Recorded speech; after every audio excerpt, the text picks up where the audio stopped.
शिवशंकराचे 7 असे दिव्य गुण जे प्रत्येक स्त्रीला आपल्या जोडीदारात हवेत.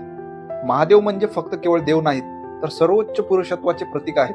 शिवशंकरामध्ये असलेली करुणा, प्रेम, सामर्थ्य आणि समतोल हे असे गुण आहेत जे प्रत्येक स्त्रीला तिच्या आयुष्यातल्या जोडीदारामध्ये नकळतपणे शोधावेसे वाटतात. चला तर मग पाहूया शिवशंकराचे असे कोणते 7 गुण आहेत जे प्रत्येक स्त्रीला मनापासून आवडतात. तर पहिला म्हणजे अखंड प्रेम आणि निष्ठा. शंकरांनी पार्वती मातेवर केलेलं निस्सीम प्रेम हे जगात अद्वितीय आहे. जगातल्या कोणत्याही संकटात त्यांनी पार्वती मातेचा हात कधीही सोडला नाही. स्त्रीलाही असाच जोडीदार हवा असतो जो आयुष्याच्या प्रत्येक टप्प्यावर तिच्यासोबत उभा राहील. ज्याप्रमाणे शिव पार्वतीसाठी समर्पित राहिले, तसा पती जेव्हा निष्ठा दाखवतो तेव्हा स्त्रीला खरी सुरक्षितता जाणवते. तर यात दुसरं म्हणजे सामर्थ्य आणि नम्रता. महादेव सर्वात बलवान देव आहेत, पण त्यांच्या शक्तीबरोबरच ते नम्र आहेत, साधे आहेत आणि कधीही गर्व न करणारे आहेत.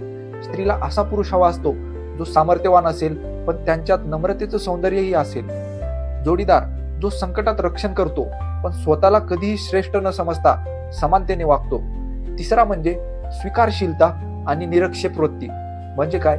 शंकरांनी राक्षस, नाग, प्राणी, समाजात टाकलेले लोक सगळ्यांना स्वीकारलं. स्त्रीलाही असा साथीदार हवा असतो जो तिच्या गुणदोषासकट तिला स्वीकारेल. तिच्या भूतकाळावर टीका न करता तिचं संपूर्ण अस्तित्व स्वीकारणारा जोडीदार. चौथा म्हणजे रक्षणकर्ता आणि आधारवड. म्हणजे काय? शिव ध्यानमग्न असतात, पण अधर्माविरुद्ध युद्ध करण्यास ते सर्वात पहिले उभे राहतात. स्त्रीलाही असा जोडीदार हवा असतो जो तिचं रक्षण करेल, केवळ शारीरिक नव्हे तर मानसिक आणि भावनिक पातळीवरही. जसं की जोडीदार जो तिच्या स्वप्नांना साथ देतो, तिच्या संघर्षात खंबीरपणे उभा राहतो. पाचवं म्हणजे भावनिक आणि आध्यात्मिक वृत्तीचा. म्हणजे काय? शंकर ज्ञान आणि अध्यात्म या दोन्हींचे मूर्तिमय स्वरूप आहे.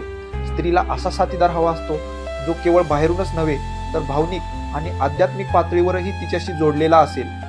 म्हणजे जोडीदार जो तिच्या भावनांना समजतो, खोल संवाद साधतो आणि तिच्या वैयक्तिक प्रगतीतही मदत करतो.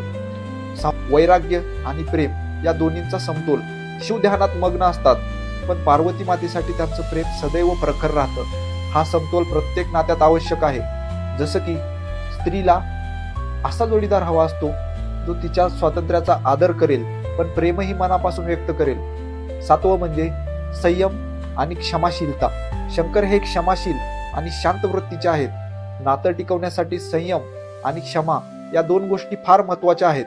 जसं की जोडीदार हा राग धरून न बसता नातं समजून घेतो, वाद मिटवून पुन्हा डबल सुरुवात करतो.